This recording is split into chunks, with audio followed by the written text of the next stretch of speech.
Join Forum IS Academy, trusted by hundreds of toppers, including IS Rank 1 Shruti Sharma.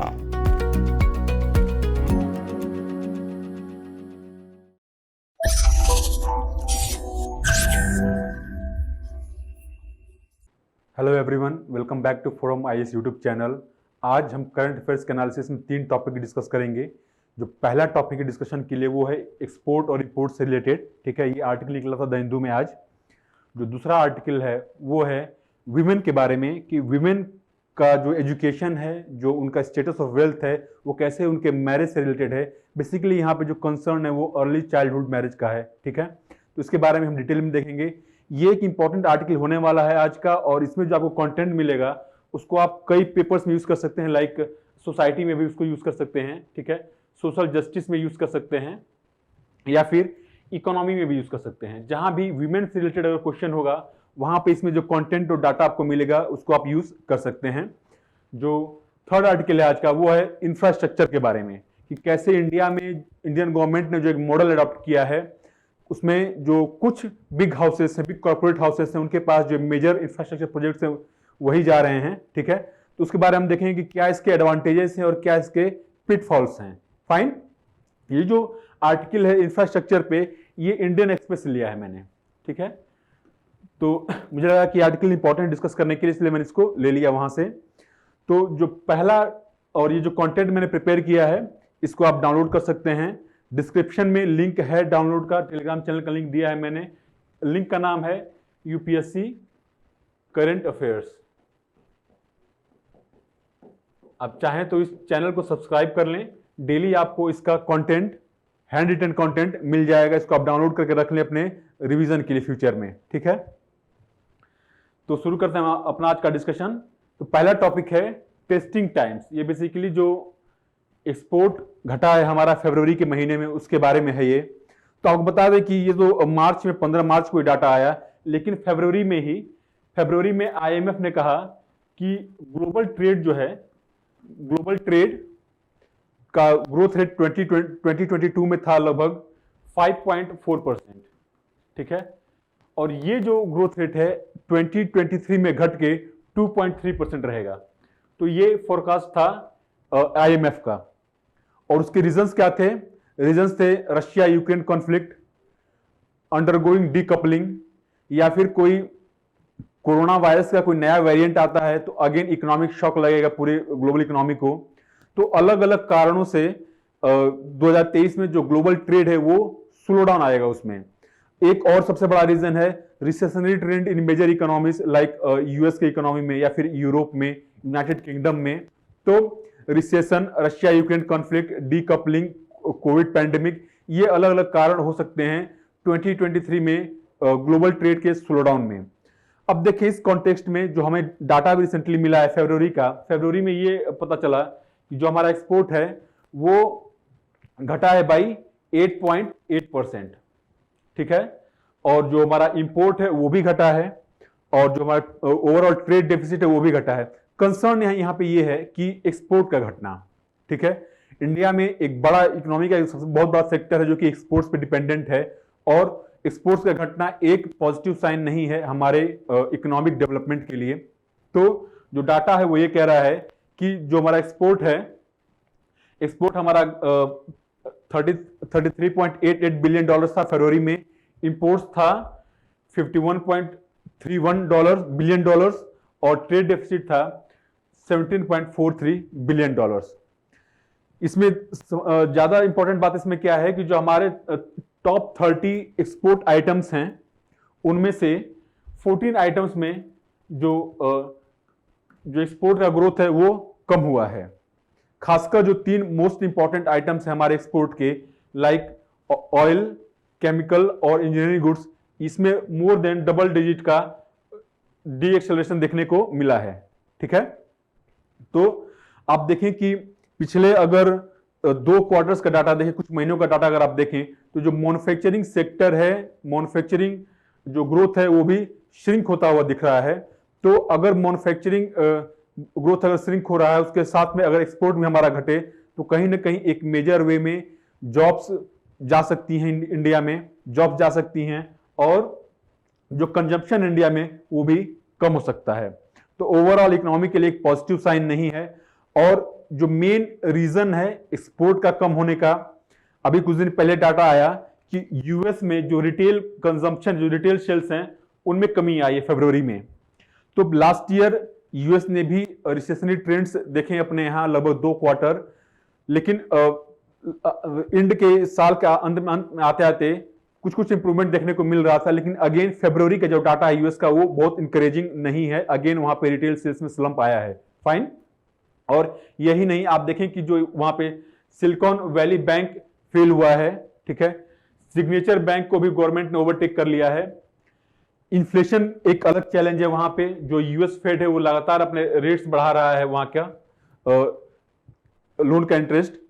तो inflation, banks का failure, retail sales में slump होना, ये कहीं ना कहीं पॉइंट कर रहा है कि यूएस में जो रिसेशनरी थ्रेट है वो भी कम नहीं हुआ है। तो जो नया एक होप था 2022 के एंड में आके कि यूएस रिसेशन को अवॉइड कर सकता है, बाईपास कर सकता है, ऐसा नहीं होगा। अभी भी रिसेशन का थ्रेट वहां पे है। अब देखिए यूएस एक बहुत बड़ी इकोनॉमी है। जो भी मेजर कंट्रीज है दुनिया भर की वो उसको एक्सपोर्ट करती हैं। इनफैक्ट हम ये कहें कि यूएस एक बहुत बड़ा ट्रेड डेफिसिट इनकर करता है डॉलर को दुनिया के मार्केट में आउटफ्लो करने के लिए।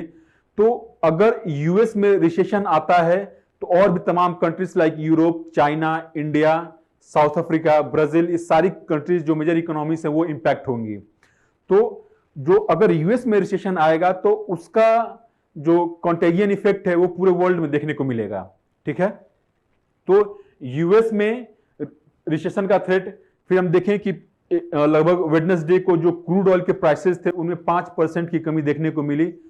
क्रूड ऑयल के प्राइसेस में जब भी कमी देखने को मिलती है तो एक उसका रीजन ये होता है कि अगर जो बायर्स हैं उनको ये लग रहा है कि आने वाले समय में रिसेशन हो सकता है, तो जब भी किसी भी इकोनॉमी में रिसेशन अगर आएगा तो वहां पे एनर्जी कंजम्पशन कम हो जाएगा।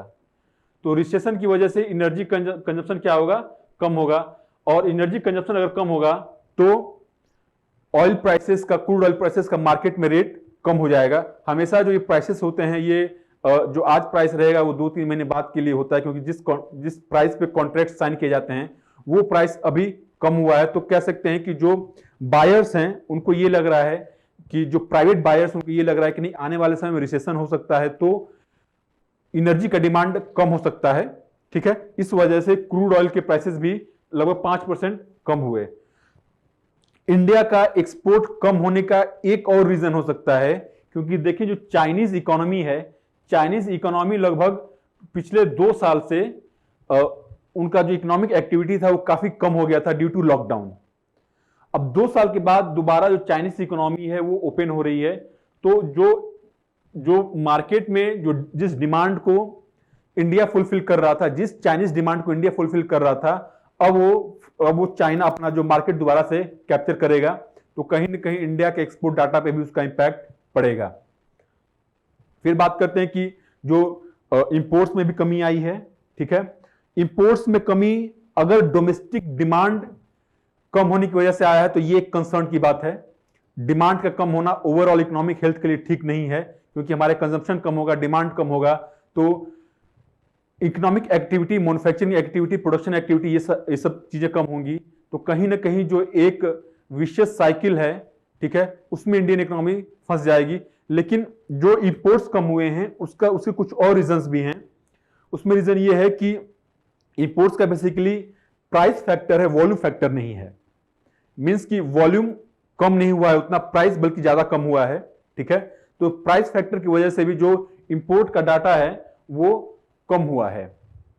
फिर एक और रीजन है कि government of India consistently effort ये कर रही है कि जो नॉन इसेंशियल इंपोर्ट्स हैं उनको कम किया जाए।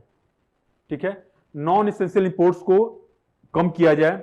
नॉन इसेंशियल इंपोर्ट्स मतलब कि गवर्नमेंट ऑफ इंडिया कुछ जितने भी इंपोर्ट्स हैं उनको आइडेंटिफाई करती है, उनको शॉर्टलिस्ट करती है और ये देखती है क्या हमारा इसेंशियल है क्या नहीं है। लेट्स से कि इंडिया में जेनेरिक मेडिसिन प्रोड्यूस की जाती हैं। ठीक है, जेनेरिक मेडिसिन प्रोड्यूस की जाती हैं। अब इसके लिए क्या इसका इनपुट है? इसका जेनेरिक मेडिसिन का इनपुट होता है एक्टिव फार्मास्यूटिकल इंग्रेडिएंट्स।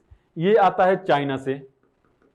तो अगर ये जो एपीआई है ये इसेंशियल इंपोर्ट है हमारा, लेकिन अगर कोई इंटरमीडिएट प्रोडक्ट हम लेते हैं, ठीक है, इंटरमीडिएट प्रोडक्ट या फिर ये कहें कि रॉ मटेरियल, तो क्या ये रॉ मटेरियल हमारे यहाँ प्रोड्यूस नहीं हो रहा है? फॉर एग्जांपल कोल हम ऑस्ट्रेलिया से भी इंपोर्ट करते हैं, लेकिन हम कोल हमारे यहाँ भी है, तो कोल एक नॉन इसेंशियल इंपोर्ट है। और कोई इंटरमीडिएट प्रोडक्ट है तो ये भी देखना जरूरी है कि क्या हम उसको इंडिया में प्रोड्यूस नहीं कर सकते, क्या हमारे पास प्रोडक्शन कैपेसिटी है, एबिलिटी है प्रोड्यूस करने की। तो अगर कैपेसिटी है, एबिलिटी है प्रोड्यूस करने की, तो उसको इंडिया में प्रोड्यूस किया जाए, न कि उसको इंपोर्ट किया जाए। तो उस तरह का अगर ऐसा कोई प्रोडक्ट है तो वो एक नॉन इसेंशियल प्रोडक्ट है, ठीक है। तो गवर्नमेंट ऑफ इंडिया का पिछले 1 साल से लगभग एफर्ट ये है कि जो नॉन इसेंशियल इंपोर्ट्स हैं उनको कर्व किया जाए। अब देखें कि एक्सपोर्ट कम हुए हैं, इंपोर्ट कम हुए हैं। हमारा ऑब्जेक्टिव ये है कि इंपोर्ट को लिमिटेड रखा जाए, एक्सपोर्ट को बढ़ाया जाए और ओवरऑल जो ट्रेड डेफिसिट है उसको नैरो किया जाए, बैलेंस ऑफ पेमेंट हमारा इंप्रूव हो, करंट अकाउंट डेफिसिट इंप्रूव हो, ठीक है। तो अगर एक्सपोर्ट की हम बात करें तो एक्सपोर्ट बढ़ाने के लिए जो कुछ स्टेप्स गवर्नमेंट को क्या लेने चाहिए। पहला स्टेप ये लेना चाहिए कि जो मेजर एक्सपोर्टर्स हैं उनको ये हम इंकरेज करें, उनको इंसेंटिवाइज करें कि जो नए एक्सपोर्ट मार्केट्स हैं उनको वो एक्सप्लोर करें। सिर्फ यूएस और यूरोप पे डिपेंडेंट रहना ये ठीक नहीं है, क्योंकि ये इकोनॉमिक्स अभी स्ट्रगल कर रही हैं, ठीक है। तो नए एक्सपोर्ट मार्केट्स क्या हो सकते हैं? लेट्स से कि न्यू मार्केट्स में अफ्रीका में एक्सप्लोर किया जा सकता है, ठीक है। हमारा जो ईस्ट एशिया के साथ ट्रेड है वो अभी भी अपने फुल पोटेंशियल पे नहीं है। South east Asia, east Asia से अभी भी हमारा जो ट्रेड पोटेंशियल है वो अंडरवेल्म्ड है और उसको और बढ़ाया जा सकता है, पहला पॉइंट। दूसरा पॉइंट ये है कि जो फॉरेन ट्रेड पॉलिसी गवर्नमेंट लाई थी 2015 में, उसका जो अगले 5 साल के लिए गवर्नमेंट लाई थी, यानी 2015 टू 2020 के लिए, और पैंडेमिक की वजह से ये रिवाइज नहीं हो पाया, इसी जो सेम पॉलिसी को ये एक्सटेंड कर दिया गया। इनफैक्ट लास्ट अगस्त में ही गवर्नमेंट नया फॉरेन ट्रेड पॉलिसी लाने वाली थी, लेकिन फिर अगले 6 महीने के लिए ही प्रीवियस पॉलिसी को एक्सटेंड कर दिया गया। जरूरत यह है कि मार्च एंड होते होते गवर्नमेंट इस नए फॉरेन ट्रेड पॉलिसी को इंप्लीमेंट करे, ठीक है। और उसका जो मेन ऑब्जेक्टिव क्या है, जो रिपोर्ट्स आ रही हैं उसका उनमें यह कहना है कि जो नया फॉरेन ट्रेड पॉलिसी आने वाला है हमारा, उसमें जो गवर्नमेंट टारगेट रखी है एक्सपोर्ट्स का, वो होने वाला है $1 ट्रिलियन का, $1 ट्रिलियन का export of goods and services, ठीक है। तो जरूरी यह है कि नया फॉरेन ट्रेड पॉलिसी लाया जाए, उसके अकॉर्डिंग जो एक्सपोर्ट है उसको प्रमोट किया जाए। जो थर्ड पॉइंट है वो ये है कि curbing non essential imports. Again government पहले से ये एफर्ट कर रही है कि नॉन इसेंशियल इंपोर्ट्स को कर्व किया जाए, तो जरूरी इसमें यह है कि इसमें कंसिस्टेंट एफर्ट लाया जाए और जहां जहां भी जरूरत हो डोमेस्टिक जो मैन्युफैक्चरिंग एंटिटीज हैं उनको प्रमोट किया जाए कि जो हम इंपोर्ट सब्स्टिट्यूट कर रहे हैं वो हम इंडिया में ही प्रोड्यूस करें। लाइक जैसे गवर्नमेंट ने लाया है प्रोडक्शन लिंक्ड इंसेंटिव स्कीम।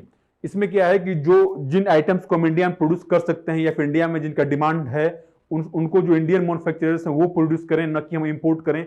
उसके लिए गवर्नमेंट कुछ इंसेंटिव देती है, ठीक है। तो जो प्रोडक्शन लिंक्ड इंसेंटिव स्कीम है इसको और अच्छे से प्रमोट करने की, इंप्लीमेंट करने की जरूरत है। फिर है कि जो स्पेशल इकोनॉमिक जोन्स हैं इनका ऑब्जेक्टिव ही यही है एक्सपोर्ट को बढ़ाना, ठीक है। एक्सपोर्ट को बढ़ाना, ये जो स्पेशल इकोनॉमिक जोन्स होते हैं ये almost like foreign land operate करते हैं। इनके ऊपर जो टैक्स प्रोविजंस होते हैं, जो रेगुलेटरी प्रोविजंस होते हैं वो डिफरेंट होते हैं अदर एरिया से। तो एसईजेड्स में कैसे वहां से एक्सपोर्ट और बढ़ाया जाए, कैसे जो मैन्युफैक्चरिंग इंडस्ट्री है उनको इंकरेज किया जाए एसईजेड्स में अपना प्रोडक्शन एस्टेब्लिशमेंट लगाने के लिए। तो वहां का जो रेगुलेटरी पॉलिसी है, जो और भी जो एडिशनल पॉलिसी से टैक्स रिलेटेड, उसको कैसे फेवरेबल किया जाए कि एसईजेड से हमारा एक्सपोर्ट बढ़ सके। लाइक स्किलिंग ऑफ वर्कर्स एक मेजर चैलेंज इंडिया में, कि स्किलिंग लोगों के अंदर जो है सफिशिएंट स्किल नहीं है कि जो इंडस्ट्री इंप्लॉय कर सके उनको। तो इस तरह कुछ रिफॉर्म्स हैं एसईजेड को लेके वो किए जा सकते हैं। फिर है कि रीजनल ट्रेड इंटीग्रेशन। देखें अगर हम साउथ एशिया की बात करें, ठीक है, या फिर ये देखिए साउथ एशिया का साउथ ईस्ट एशिया या फिर ईस्ट एशिया के साथ जो ट्रेड है वो अब कहीं कम है अपने पोटेंशियल से। जरूरी ये है कि जो ये रीजन है साउथ एशिया का, साउथ ईस्ट एशिया का, इसमें कैसे इसमें ट्रेड इंटीग्रेशन हो, like removing tariff and non-tariff barriers. India ने जो बायलैटरल इन्वेस्टमेंट ट्रीटीज थी उनको विड्रॉ कर लिया, जितने भी कंट्रीज के साथ था, काफी कंट्रीज के साथ ये ट्रीटी था।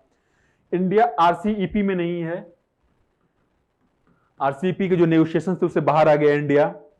तो जरूरी अब ये है कि इंडिया अब मैक्सिमम एफटीएस को नेगोशिएट करे। तो हमारा एफटीए नेगोशिएशन चल रहा है यूके के साथ, ऑस्ट्रेलिया के साथ, यूएस के साथ।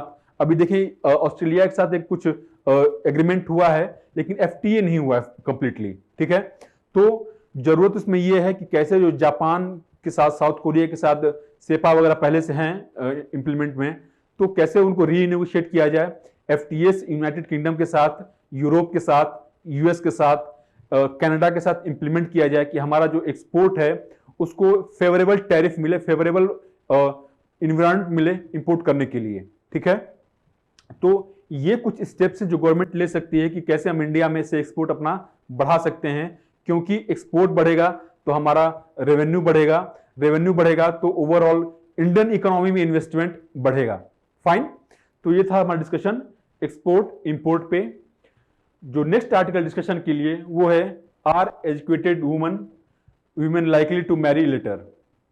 देखें अभी क्या हुआ है कि असम गवर्नमेंट ने एक मेजर वे में क्रैकडाउन किया कि जितने भी चाइल्ड मैरिजेस हो रहे हैं वहां पे, तो 100 से भी ज्यादा शादियां हो रही थी जब ये क्रैकडाउन हुआ।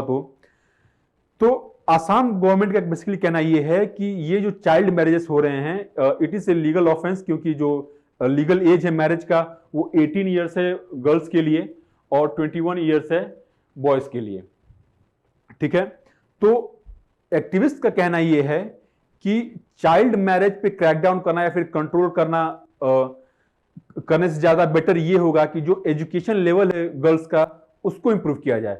तो चाइल्ड मैरिज का जो रूट कॉज है वो एजुकेशन है कि सफिशिएंट एजुकेशन नहीं मिल पा रहा है, या फिर ये कहें कि जितना एवरेज इयर्स ऑफ स्कूलिंग किसी भी लड़की की होनी चाहिए वो नहीं हो पा रहा है, उसकी वजह से जो चाइल्ड मैरिजेस हैं वो हो रहे हैं, ठीक है। तो इसमें बेसिकली इस आर्टिकल में क्वेश्चंस आंसर्स के फॉर्मेट में आर्टिकल था, तो वैसे उसी फॉर्मेट हम देखेंगे कि क्या क्या इसमें एस्पेक्ट्स डिस्कस किए गए हैं। फाइन, तो एक्टिविस्ट का कहना यह है कि the root problem of child marriage is education, limited access to education among women. और इनका कहना सही भी है, क्योंकि अगर आप देखें नेशनल फैमिली हेल्थ सर्वे का डाटा, एनएफएचएस का डाटा ये कहता है कि higher education levels could play greater role than wealth in delaying women's marriage. तो किसी भी वुमन के मैरिज में दो फैक्टर्स ज्यादा क्रिटिकल रोल प्ले करते हैं। जो पहला फैक्टर है वो है एजुकेशन, ठीक है, और दूसरा फैक्टर वो वेल्थ। तो एजुकेशन, अगर किसी वुमन का education average year of education ज्यादा है तो उसका मैरिज डिले होगा।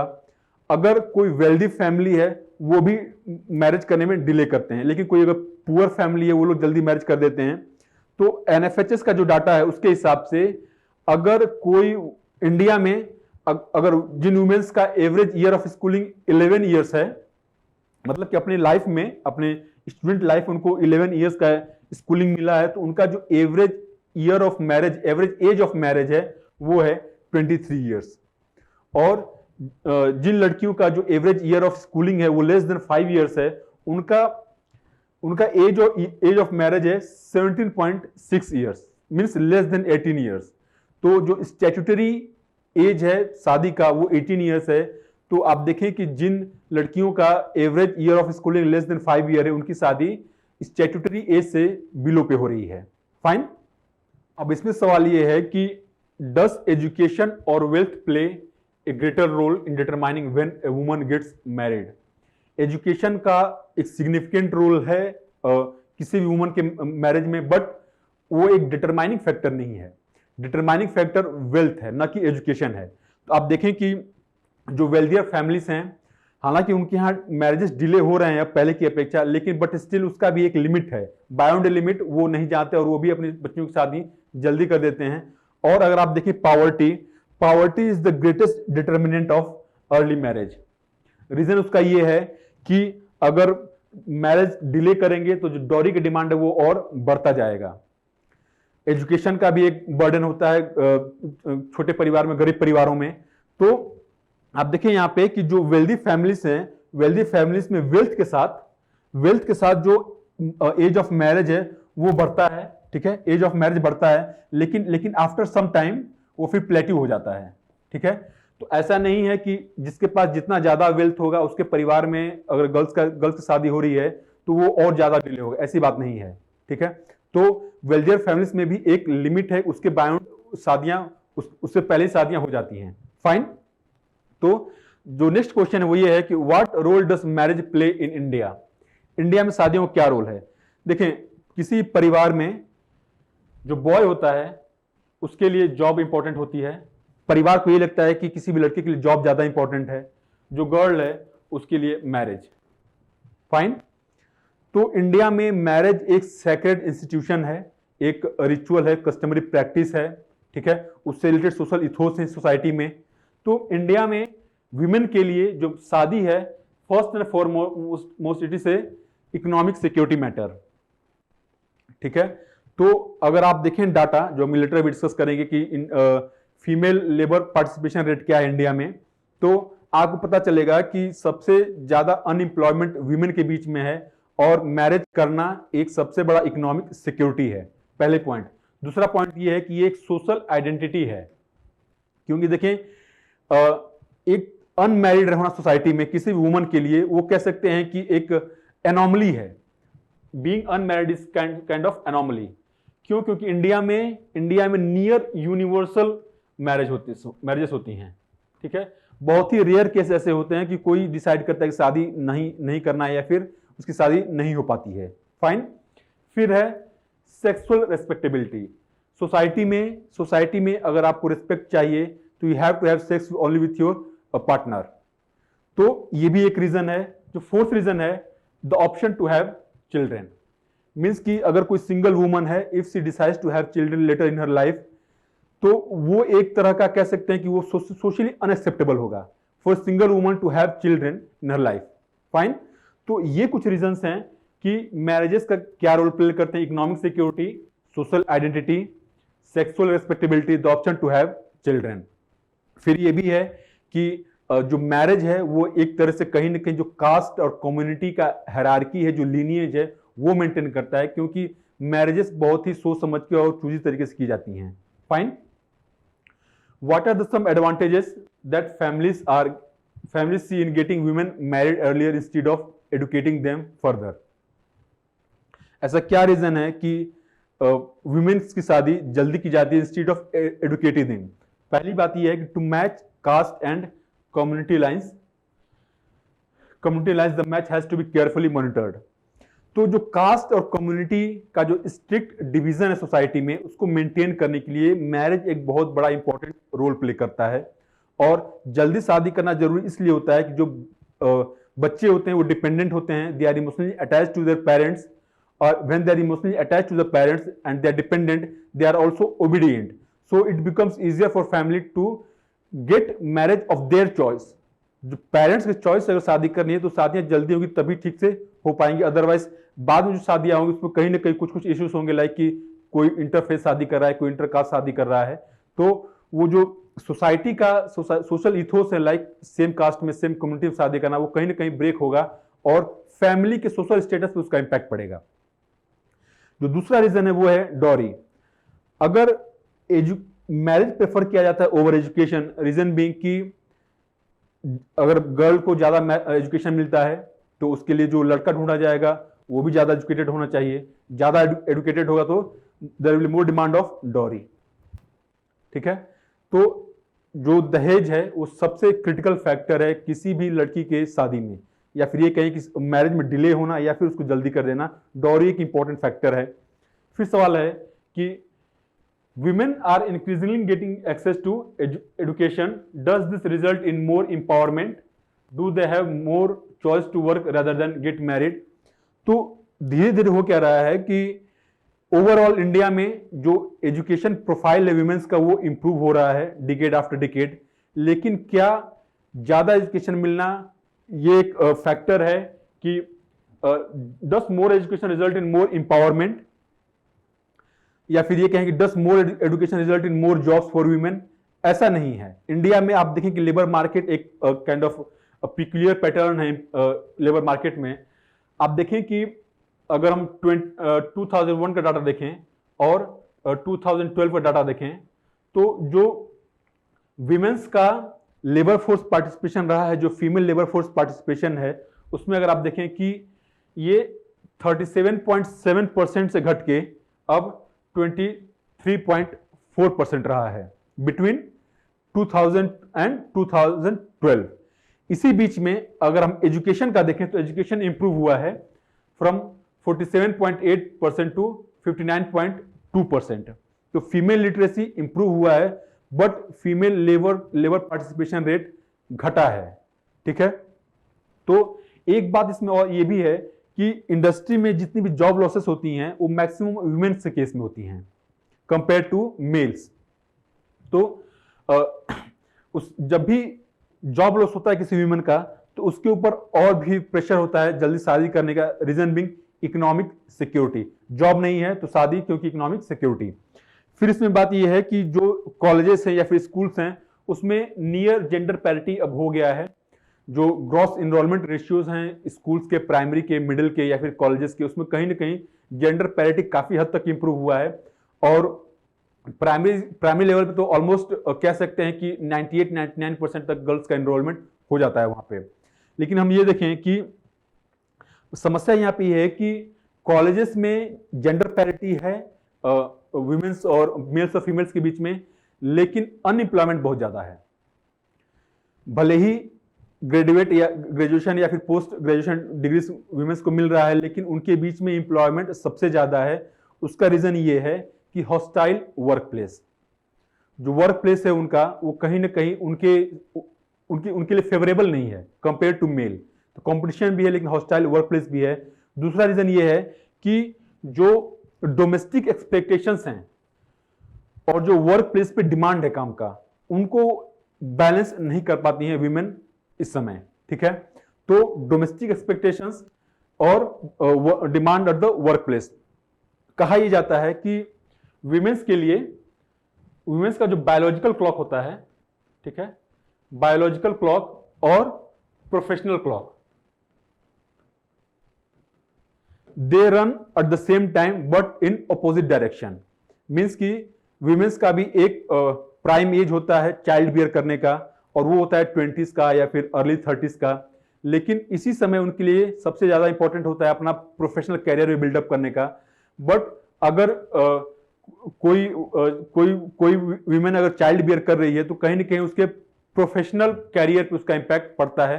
मोस्ट ऑफ द कंपनीज ऐसी होती हैं कि अगर कोई वीमेन प्रेग्नेंट है तो उसको हायर भी नहीं करते हैं। ठीक है, तो ये सभी रीजंस हैं।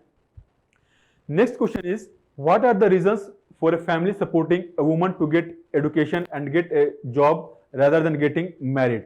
What are the perceived advantages of that? तो कुछ फैमिलीज ऐसी हैं जो कि अपने घर में जो गर्ल्स हैं उनको एजुकेशन देते हैं and they encourage them to get job first then get married. ठीक है, तो एजुकेशन और जॉब को प्रेफरेंस देते हैं लोग इंस्टीड ऑफ मैरिज। उसके रीजंस क्या हैं, उसके एडवांटेजेस क्या हैं? देखें, रीजन उसका ये है कि बहुत सारे फैमिलीज में जो लड़कियां काम करती हैं तो कहीं ना कहीं they are also earning for their own dowry, अपने खुद की शादी में दहेज देने के लिए वो भी काम करती हैं, या फिर to support their siblings education. तो कहीं ना कहीं फैमिली के लिए ये एक इकोनॉमिक सपोर्ट होता है गर्ल्स का काम करना। दूसरा रीजन ये भी होता है कि जो लड़के हैं जो प्रोफेशनल है, जिनको अच्छा एजुकेशन मिला है, अच्छी नौकरी कर रहे हैं, वो भी कहीं ना कहीं ढूंढते हैं कि जो उनकी वाइफ हो वो भी अर्निंग हो। तो अगेन जो फैमिलीज अपनी लड़कियों को एजुकेशन दे रहे हैं तो वो इस बात को भी ध्यान में रखते हैं कि जो अच्छा लड़का अगर उन्हें ढूंढना है, अच्छी नौकरी वाला लड़का ढूंढना है, तो वो भी एक्सपेक्ट करेगा कि उसकी वाइफ पढ़ी हो, नौकरी कर रही हो। ये दूसरा रीजन होता है। फिर है कि एक ये परसेप्शन है सोसाइटी में कि educated persons are treated better. तो अगर गर्ल को एजुकेशन मिलेगा तो जब वो अपने परिवार में शादी के बाद जाएगी then she will be treated better. But ये एक मिसपरसेप्शन है। रियलिटी ये है कि जो एजुकेटेड फैमिलीज हैं या फिर जो मिडिल क्लास फैमिलीज हैं वहां पे डोमेस्टिक वायलेंस सबसे ज्यादा होता है। इट डज नॉट मीन कि if a woman is educated she will be treated better in a family. तो एडुकेटेड फैमिलीज में, मिडिल क्लास में डोमेस्टिक वायलेंस सबसे ज्यादा होता है, तो कहीं ना कहीं एक मिस परसेप्शन है। फाइन, तो ये कुछ रीजंस हैं कि क्यों कुछ फैमिलीज एजुकेशन और जॉब प्रेफर करती हैं ओवर मैरिज। आप देखें कि ऐसे ही अगर हम बात करें कि जो दलित कम्युनिटीज हैं, दलित्स हैं या फिर ओबीसीज हैं, ठीक है, इनमें भी जो मैरिजेस है वो पहले हो जाती हैं। उसका रीजन क्या है? Again finance, poverty. तो इंडिया में अगर आप देखेंगे कि कास्ट, वेल्थ और चाइल्ड मैरिज, ये तीनों इंटर रिलेटेड है। तो कोई कास्ट जितना लोअर हायरार्की में है उसके पास उतना ही कम वेल्थ है, और उस कास्ट में सबसे ज्यादा, उस कास्ट में उतना ही ज्यादा चाइल्ड मैरिजेस हो रही होंगी। ठीक है, तो कास्ट, वेल्थ और चाइल्ड मैरिज तीनों इंटर रिलेटेड है। तो अगर इंडिया में अगर आप देखें जो शादी का इंस्टीट्यूशन है, जो मैरिज का इंस्टीट्यूशन है, वो डिपेंड करता है economic status, educational status, cast identity, community identity and rural urban location. तो ये अलग अलग फैक्टर्स हैं जो डिसाइड करते हैं मैरिज मार्केट को। ठीक है, और इसमें जो मैंने आपको कंटेंट दिया है, जो डाटा दिया है, इसको तमाम अलग अलग सब्जेक्ट्स आप यूज कर सकते हैं, like society, social justice, economy में। ठीक है, तो ये था हमारा डिस्कशन अबाउट चाइल्ड मैरिज, या फिर किसी भी वुमन के मैरिज में कौन फैक्टर ज्यादा इंपॉर्टेंट रोल प्ले करता है, एजुकेशन और वेल्थ। जो थर्ड आर्टिकल डिस्कशन का वो है इंफ्रास्ट्रक्चर पे। ये डिस्कशन मैंने इंडियन एक्सप्रेस से लिया है, और जो हेडिंग है वो है betting on national champions.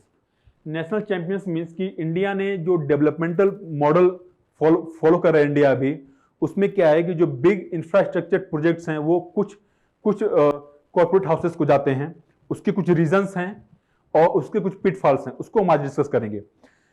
Infrastructure की अगर हम बात करें तो इंफ्रास्ट्रक्चर आपके इकोनॉमी पेपर में, जीएस पेपर 3 में, इकोनॉमी में एक बहुत ही इंपॉर्टेंट चैप्टर है।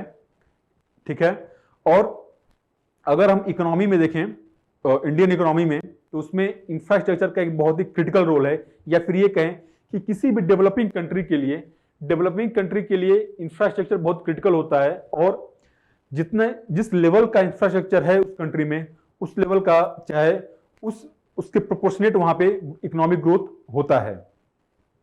तो इंफ्रास्ट्रक्चर जो है, it is a barometer of national progress, a mechanism of job creation or a vehicle for crowding in private investment। तो नेशनल प्रोग्रेस, जॉब क्रिएशन या फिर प्राइवेट इन्वेस्टमेंट का लाना।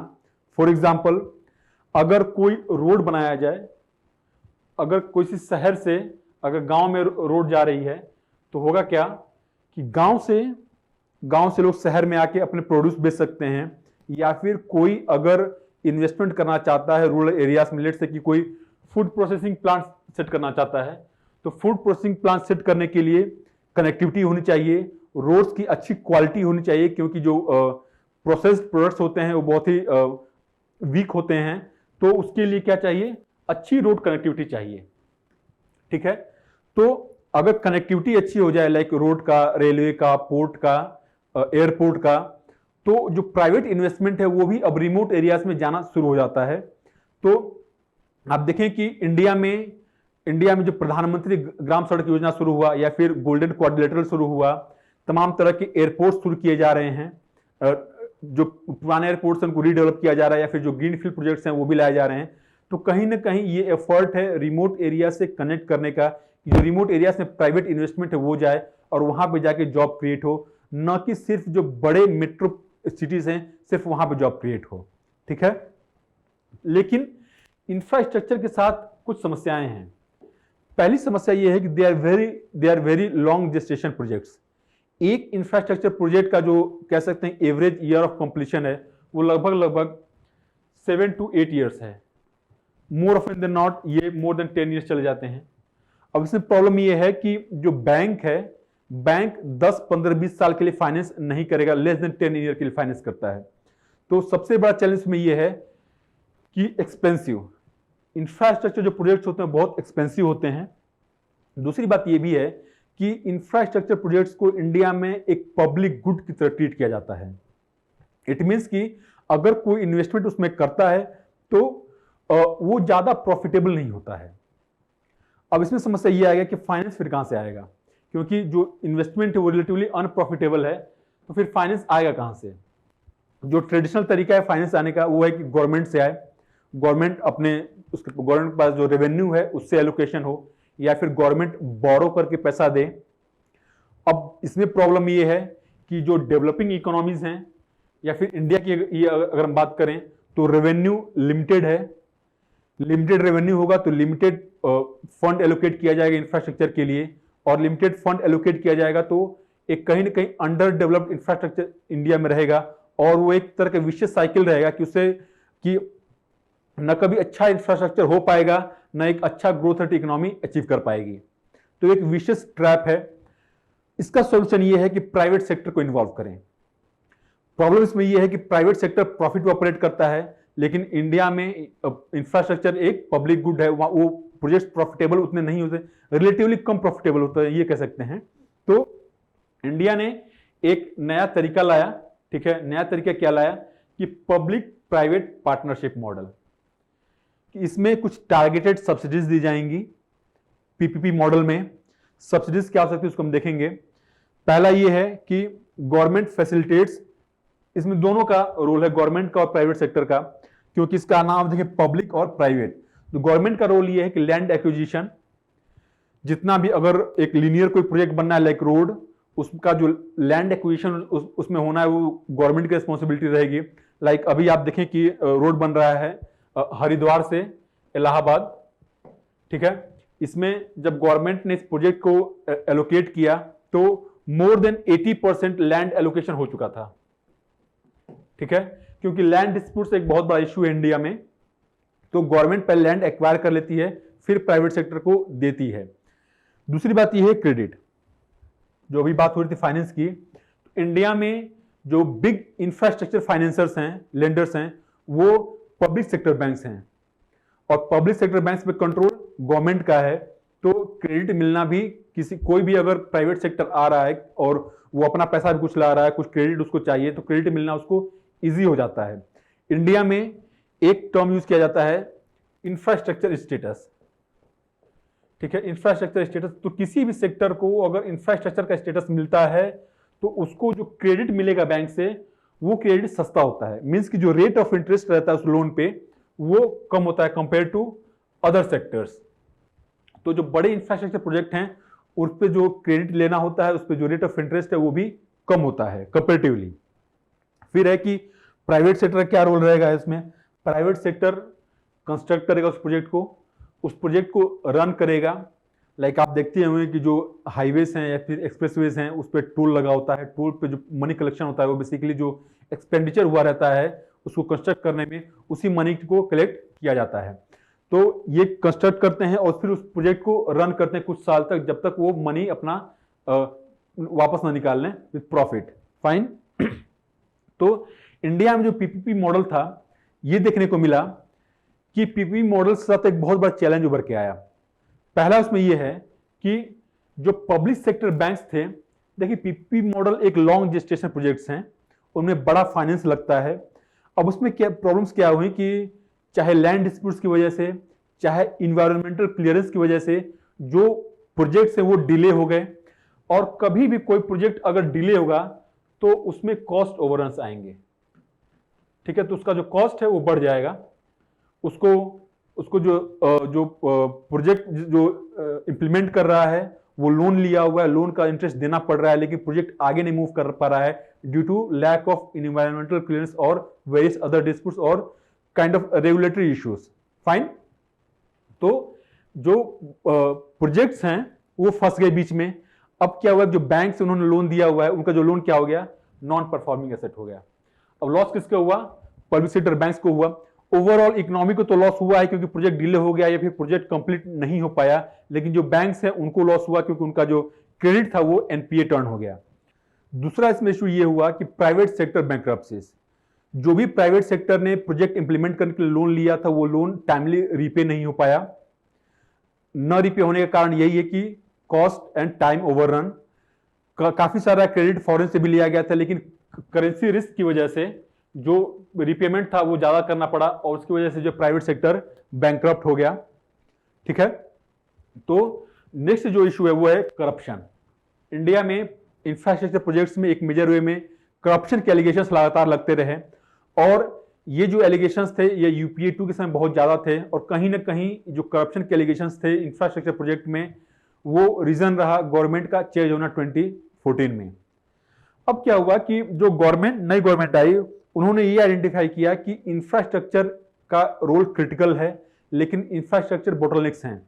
या तो प्रोजेक्ट्स सैंक्शन हुए हैं, इंप्लीमेंट नहीं हो पाए, प्रोजेक्ट्स इंप्लीमेंट हो रहे थे आधे पे छूट गए, या फिर उनमें डिले हुआ, कॉस्ट ओवर रन हुआ, तमाम तरह के इश्यूज हुआ। तो गवर्नमेंट ने एक नया तरीका इजाद किया कि क्यों ना जो कुछ बड़े कॉर्पोरेट हाउसेस हैं सिर्फ उन्हीं को जो बिग इंफ्रास्ट्रक्चर प्रोजेक्ट्स हैं वो दिया जाए। उसको कुछ जो क्रिटिक्स हैं उन्होंने टर्म कॉइन किया है national championship model, to give government picks a few large conglomerates to implement its development priorities। अब बिग जो बड़े conglomerates हैं उनको सिर्फ प्रोजेक्ट को देने का कुछ एडवांटेजेस हैं, कुछ डिसएडवांटेजेस हैं। अब देखें, प्राइवेट सेक्टर हमेशा प्रॉफिट ऑपरेट करता है। जैसा मैंने आपको पहले बताया कि जो बिग इंफ्रास्ट्रक्चर प्रोजेक्ट्स हैं they are relatively less profitable. अब क्या करना होगा कि अगर प्राइवेट सेक्टर को बिग कॉन्ग्लोमरेट्स को गवर्नमेंट ये प्रोजेक्ट्स दे रही है इंप्लीमेंट करने के लिए, तो गवर्नमेंट को कहीं ना कहीं एक एडिशनल इंसेंटिव देना पड़ेगा उनको कि इस प्रोजेक्ट को कंप्लीट करें, फाइनेंस करें, कंप्लीट करें। अब उसके लिए क्या होगा कि जो एग्जिस्टिंग प्रॉफिटेबल प्रोजेक्ट्स हैं वो उसको भी गवर्नमेंट को उनको देना पड़ेगा, क्योंकि उनके पास जो रिटर्न है उनका जो एनुअल टारगेट है रिटर्न का वो आता रहे। तो in addition to green projects government ने जो एग्जिस्टिंग प्रोजेक्ट्स है वो भी देने शुरू किए। अब उससे क्या होगा कि जो कैश फ्लो है उनका वो स्ट्रांग हो जाएगा। कैश फ्लो स्ट्रांग होने की वजह से अब ये होगा कि उस बेसिस पे फॉरेन से वो क्रेडिट ले सकते हैं अपने प्रोजेक्ट्स को फाइनेंस करने के लिए। बेसिकली वो जो प्रोजेक्ट्स कैश फ्लो कर रहे हैं जहां से पैसा आ रहा है उनको उसको एज ए कोलैटरल रख के फॉरेन से लोन क्रेडिट ले सकते हैं। फॉरेन से क्रेडिट लेने का फायदा ये है कि चीप होता है। अगर कोई जापान से क्रेडिट ले रहा है तो बहुत चीप होता है, सिर्फ इन्फ्लेशन का फर्क आएगा। जो इंडिया में इन्फ्लेशन वहां पे इन्फ्लेशन है, वहां पे लेस देन 1% पे क्रेडिट मिल जाता है इंफ्रास्ट्रक्चर प्रोजेक्ट्स के लिए। तो जो कॉस्ट ऑफ फाइनेंस प्रोजेक्ट का वो कम हो जाएगा क्योंकि कॉस्ट ऑफ कैपिटल कम हो गया है। दूसरा ये है कि जो डोमेस्टिक सेविंग्स है, बैंक्स अगर इंडिया में अगर कोई कॉन्ग्लोमरेट है जो इंफ्रास्ट्रक्चर प्रोजेक्ट लगा रहा है, इंप्लीमेंट कर रहा है, तो वो क्या कर सकते हैं कि बैंक से लोन ले। अगर वो बाहर से लोन ले रहा है तो बैंक्स के पास जो सेविंग्स है, डोमेस्टिक सेविंग्स है, वो बच रही हैं, तो वो जो सेविंग्स बचेंगी उसको कहीं और लेंड करके यूज किया जा सकता है। तो और भी जो अदर प्राइवेट इन्वेस्टर्स हैं उनके लिए वो पैसा लेंड किया जाएगा। तो कहीं ना कहीं जो एक कैपिटल का स्पेस है वो बड़ा हो गया इंडिया में। ठीक है, अब इस एक फायदा इनका और भी है कि अगर कोई बड़ा कॉन्ग्लोमरेट है वो गवर्नमेंट के साथ एसोसिएटेड है, गवर्नमेंट पॉलिसीज को इन्फ्लुएंस करता है, तो उसके लिए इजी हो जाता है। वो जो उसका एक सिंबॉलिक इंपॉर्टेंस है वो ये है कि फॉरेन में भी उसको कॉन्ट्रैक्ट्स मिलना इजी हो जाता है। तो डोमेस्टिक कॉन्ट्रैक्ट्स भी मिलना इजी हो जाता है, फॉरेन कॉन्ट्रैक्ट्स भी मिलना इजी हो जाता है उनके लिए। अब देखें कि अगर बिग कॉन्ग्लोमरेट्स के साथ गवर्नमेंट का एसोसिएशन है इंफ्रास्ट्रक्चर प्रोजेक्ट्स या फिर डेवलपमेंट प्रायोरिटीज इंप्लीमेंट करने के लिए, उसके कुछ पिटफॉल्स भी हैं। प्रॉब्लम्स उसमें क्या है कि अगर गवर्नमेंट के साथ गवर्नमेंट की पॉलिसीज को इन्फ्लुएंस करने में अगर बिग कॉन्ग्लोमरेट्स का एसोसिएशन है, तो जो इंडिया में जो डायरेक्ट एसोसिएशन उसका चैलेंज ये है कि जो मार्केट रेगुलेटर्स हैं they treat this conglomerates as too big to fail. मतलब कि ये इतने बड़े एंटिटीज हैं कि गवर्नमेंट इनको फेल नहीं होने देगी। और उसमें क्या हो जाता है कि मार्केट हिस्टीरिया हो जाता है, मींस कि कुछ ज्यादा ही जो मार्केट वो बिलीव करने लगता है उन पे, लाइक उनके स्टॉक्स पे। तो इसको बोलते हैं मार्केट हिस्टीरिया। या फिर ऐसा भी हो सकता है कि जो कॉन्ग्लोमरेट है उसके अंदर रिस्क एपेटाइट बढ़ जाए, तो रिस्क एपेटाइट बढ़ सकता है। या फिर रेगुलेटरी फोरबियरेंस हो सकता है कि जो रेगुलेटर है वो उसके इनएप्रोप्रिएट मार्केट प्रैक्टिसेस को इग्नोर कर रहा है, टॉलरेट कर रहा है। ठीक है, तो उसमें ये हो सकता है कि अगर उसके प्रोजेक्ट इंप्लीमेंटेशन में, उसके वे ऑफ फंक्शनिंग में, उसके अकाउंट में अगर कहीं कोई प्रॉब्लम है तो उस प्रॉब्लम की डिस्कवरी में डिले होगा और अगर बाद में अगर डिस्कवर किया जाता है तो कहीं ना कहीं उस सेक्टर का जो प्रॉब्लम है वो कहीं सिस्टमेटिक शॉक देगा उसको, ठीक है। तो एक सेक्टर में अगर कुछ कॉन्ग्लोमरेट्स डोमिनेट कर रहे हैं और उनमें अगर कुछ प्रॉब्लम है, उस प्रॉब्लम की डिस्कवरी में डिले हो रहा है, तो वो होगा क्या कि वो एक सेक्टर का जो प्रॉब्लम है वो एक तरह के पूरी इकोनॉमी के लिए एक शॉक वेव क्रिएट करेगा। दूसरा इशू ये है कि अगर कंसंट्रेशन होता है कुछ कॉन्ग्लोमरेट्स के पास सारे इंफ्रास्ट्रक्चर प्रोजेक्ट्स का, तो वो मार्केट में एफिशिएंसी कॉम्प्रोमाइज करेगा और प्रोडक्टिविटी भी कॉम्प्रोमाइज करेगा। नेक्स्ट पॉइंट है industrial oligarchy. Industrial oligarchy means कि कुछ बिग कॉर्पोरेट हाउसेस हैं जो गवर्नमेंट पॉलिसीज क्या बनने हैं क्या नहीं बनने हैं उसमें डिसीजंस उनका होता है, उसको डोमिनेट करते हैं या फिर उसको इन्फ्लुएंस करते हैं। तो ये भी कहीं ना कहीं एक इनअप्रोप्रिएट है अदर मार्केट प्लेयर्स के लिए। फिर पॉइंट है कि अगर जो गवर्नमेंट के साथ बिग कॉर्पोरेट्स का एसोसिएट होना ये एक बैड ऑप्टिक्स भी है, क्योंकि अगर जो फॉरेन इन्वेस्टर्स हैं उनको ये लगेगा कि इक्वल प्लेइंग फील्ड नहीं है इंडिया में, कुछ हाउसेस को ज्यादा प्रेफर किया जाता है, तो इंडिया में वो इन्वेस्टमेंट लेके नहीं आएंगे और ये भी एक long term Indian economic growth के लिए ठीक नहीं है। फाइन, तो ये कुछ चैलेंजेस हैं बिग कॉर्पोरेट हाउसेस का इंडियन गवर्नमेंट ऑफ इंडिया के साथ एसोसिएशन होना।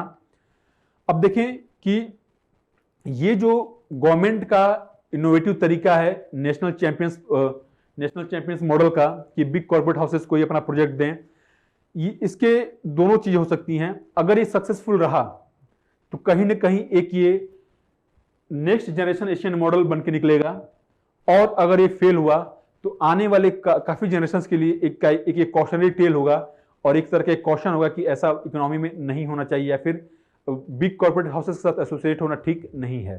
फाइन, तो ये था हमारा डिस्कशन इंफ्रास्ट्रक्चर से रिलेटेड। यहां पे आज का हमारा एडिटोरियल एनालिसिस खत्म होता है। Thank you very much for your patience.